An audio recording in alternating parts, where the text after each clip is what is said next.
pessoal, bom dia, sejam bem-vindos aí ao canal Souza Gomes. Gostaria de pedir a quem não for inscrito no canal se inscrever e puder compartilhar aí os vídeos.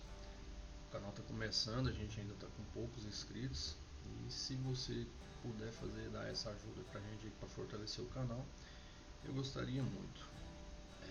Estamos aqui hoje com um livro do George Orwell, A Revolução dos Bichos.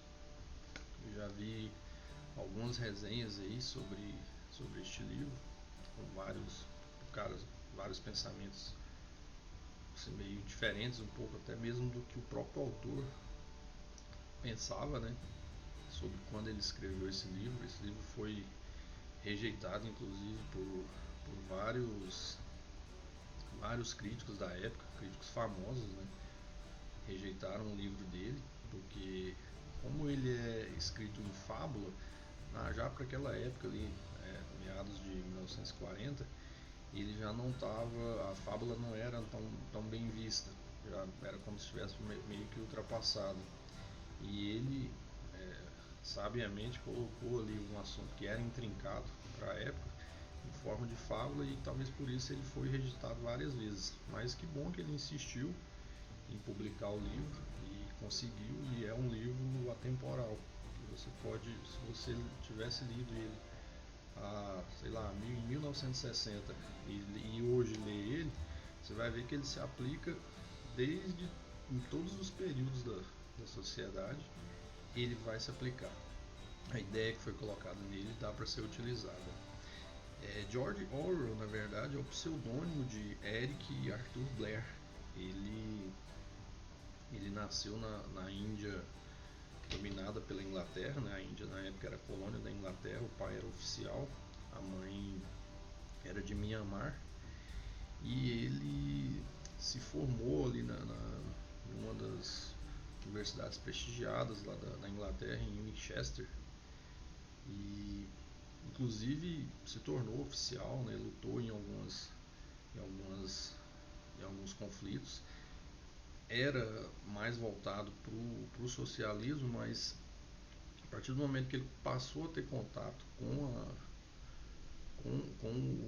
a forma como o socialismo funcionava, com a questão da Revolução Russa, ele colocou no livro o que ele pensava sobre isso. Mas aí você vai falar, então quer dizer que ele era socialista e passou a ser contra? Eu não vejo dessa forma. Tanto que eu disse, o livro ele pode ser utilizado tanto para você, para um ditador que está num país ditador, quanto mesmo num país democrático, mas que quem está ali no poder está tentando subjugar os seus concidadãos. A ideia do livro dele, o que eu entendi, né? Isso é o que eu estou pensando, a minha resenha é sobre isso. A ideia do livro é colocar que o ser humano, por si só, quando ele alcança o poder, se todos aqueles que estão ali sendo comandados não ficarem de olho, não seguirem os passos do que está ocorrendo, não acompanharem, por exemplo, a política, pode ocorrer o mesmo que aconteceu nessa fábula aqui deste livro. Porque o que ocorre é o seguinte: os animais mais inteligentes, tidos mais inteligentes, quando ocorre a revolução, que eles conseguem expulsar o fazendeiro lá, o Jones da fazenda, é aquela coisa, toda vez que você cria um motim ali, ou no caso aqui uma revolução, alguém vai ter que tomar o comando, vai ter que falar, olha, um líder, né, tem que assumir e falar, olha, vamos fazer isso, vamos fazer aquilo, porque senão fica uma coisa desordenada. E aí, no caso dos animais tidos mais inteligentes, que eram os porcos, eles tomam esse papel de liderança. E num primeiro momento, a ideia deles, ao meu ver, é até boa. Eles conseguem fazer a fazenda ser produtiva, conseguem expulsar todos os fazendeiros do local ali, né? Tanto o fazendeiro quanto o capataz, até a mulher vai embora, a mulher do fazendeiro. Só que o problema é que, com o passar do tempo, devido à ignorância dos outros animais e subserviência, eles meio que deixam nas mãos dos porcos tudo.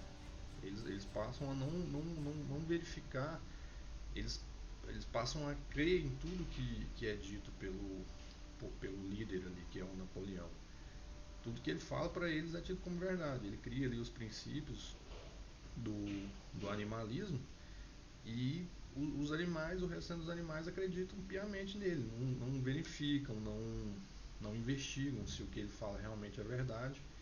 E quando os porcos começam a mudar os princípios, que eles começam a ver que, na verdade, o homem ele tinha muitos privilégios, eles passam a achar que por eles serem os mais inteligentes e estarem organizando a fazenda, eles passam a ter aqueles direitos ali também, assim como o homem fez também. O homem põe os animais ali só para trabalhar, dá uma vida de miséria para eles, pouca comida, né, só para eles não morrerem mesmo de fome e continuar trabalhando. Eles ganham o mínimo para produzir o máximo. E os porcos começam a pensar dessa forma também, tanto que eles chegam a executar animais que eles entendem que estão traindo a revolução.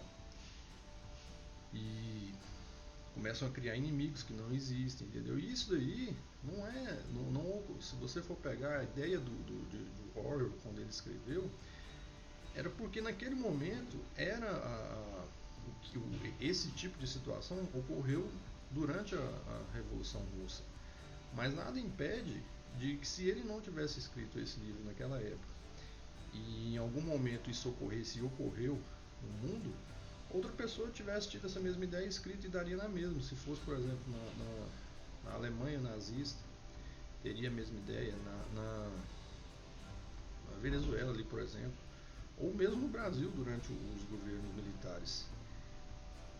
Ele poderia empregar essa mesma ideia aqui, que cairia como uma luva. É como eu disse, o livro ele é um livro fala sobre a questão da dominação humana em relação aos demais.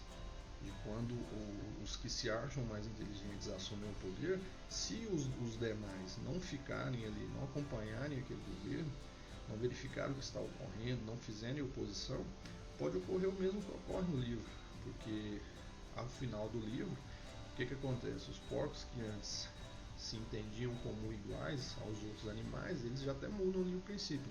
No início eles colocam lá, todos os animais são iguais. Mas já ao final, o último princípio que fica é aquele, todos os animais são iguais. Mas alguns animais são mais iguais do que os outros. E os porcos passam a andar, uma coisa que eles criticavam, né, que era andar com duas patas, né, que é no caso do homem, e eles só andam com quatro patas, eles passam a andar igual aos homens, eles passam a copiar os homens e no final eles se tornam iguais aos homens. E diferente, os outros animais passam a ser inferiores. Isso acontece muito no totalitarismo, seja ele socialista ou democrata. O que ocorre aqui, a ideia dele era sobre, para aquele tempo, era sobre a Rússia socialista, a Revolução Russa. Mas, como eu disse, nada impede de você empregar essa mesma ideia para um país que é, em tese, democrático. A China, por exemplo, o nome da China é República Democrática da China. E, no entanto, lá é o socialismo. Então, a ideia dele é essa. O que ele quis dizer aqui com esse livro é em relação ao totalitarismo do poder, de que o povo não pode entregar o poder na mão do seu presidente ou do seu primeiro-ministro cegamente, porque senão um país que antes era democrático pode passar a se tornar um país onde o líder é totalitário e vale a única verdade é a dita por ele e nada mais. Então era isso, galera. Eu acredito que vocês tenham gostado aí, minha resenha do livro, primeira resenha do livro A Revolução dos Bichos.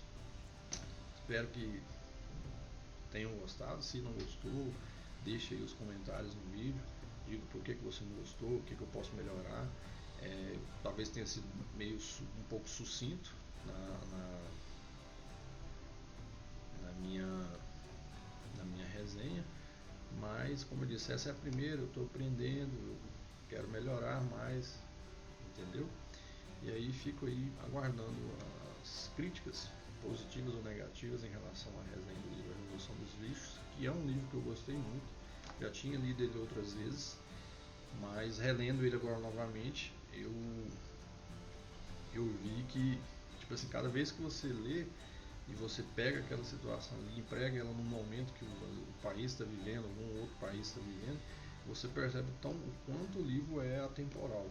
É como eu disse, você pode ler ele, quem leu ele lá em 1960 e lê ele agora, ele vai ver que não mudou, que a forma como que o Orwell escreveu ele, você pode utilizar em qualquer situação onde um país, onde o presidente ou o comandante de um país esteja oprimindo sua população.